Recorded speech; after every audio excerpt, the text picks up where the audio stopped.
Lift सुरक्षा पर supreme फैसला, क्या हैं आपके अधिकार। लिफ्ट कंपनी की अपील को सुप्रीम कोर्ट ने किया खारिज। एनसीडीआरसी के आदेश को माना सही कि कंपनी ने सेवाओं में कमी की, रखरखाव में कमी करना गैर जिम्मेदारी है।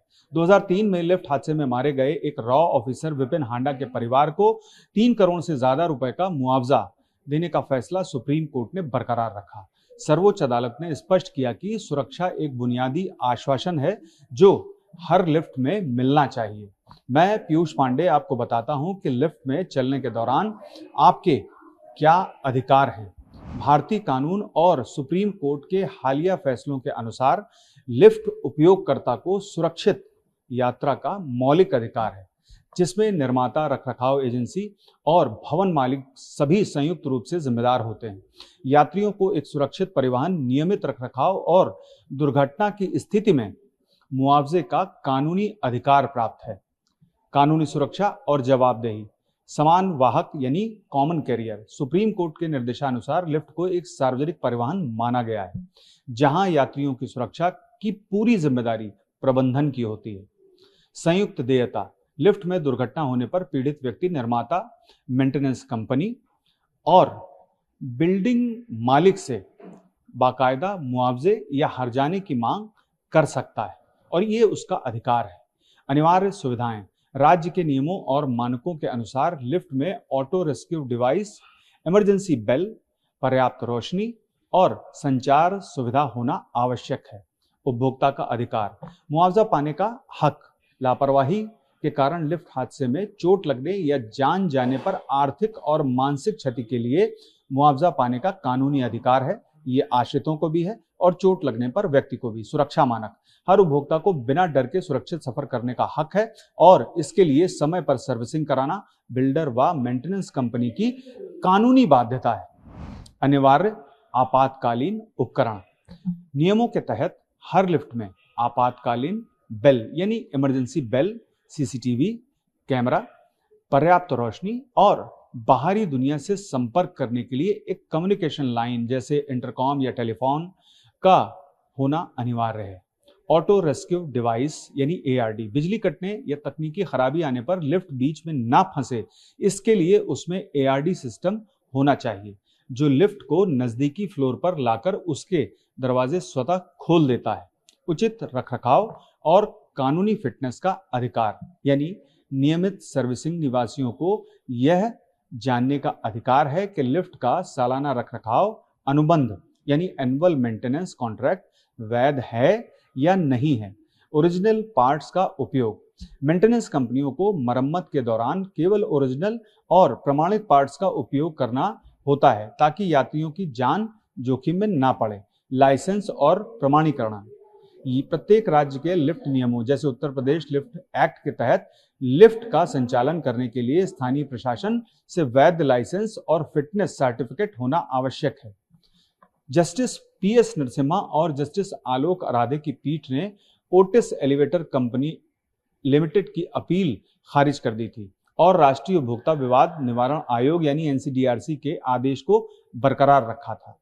एनसीडीआरसी के आदेश में हस्तक्षेप करने से इनकार करते हुए सर्वोच्च अदालत ने कहा था कि ओटिस मुख्य रूप से सेवाओं में खामी वाला पक्ष था।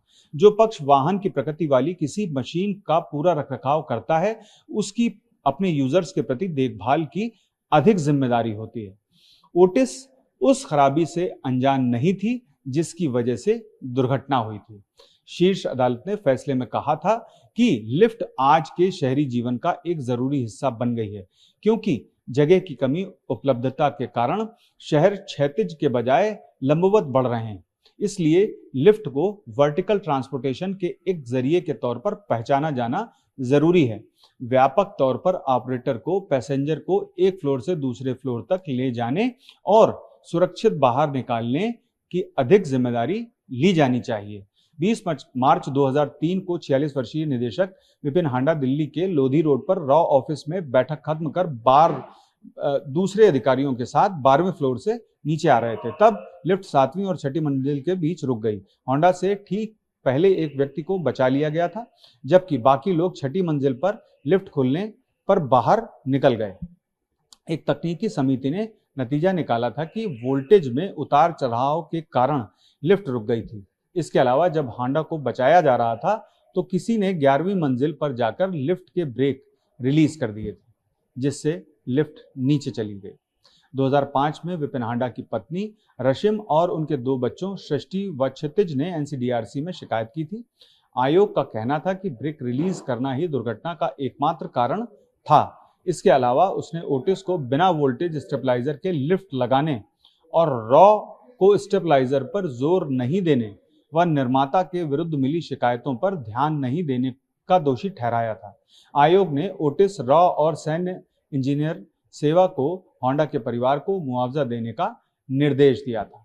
तो आप समझ सकते हैं कि किस तरह से लिफ्ट का हादसा होता है, और यही वजह थी कि सुप्रीम कोर्ट ने एनसीडीआरसी के फैसले को बरकरार रखते हुए 3 करोड़ रुपए से ज्यादा का जो मुआवजा था वो पीड़ित पक्ष को यानी उनके आश्रितों को मुहैया कराने का आदेश दिया। और इससे पहले एनसीडीआरसी ने सभी तकनीकी पहलुओं पर गौर किया, क्योंकि लिफ्ट बहुत ही तकनीकी तरीके से संचालित की जाती है और उसका मेंटेनेंस बहुत जरूरी है।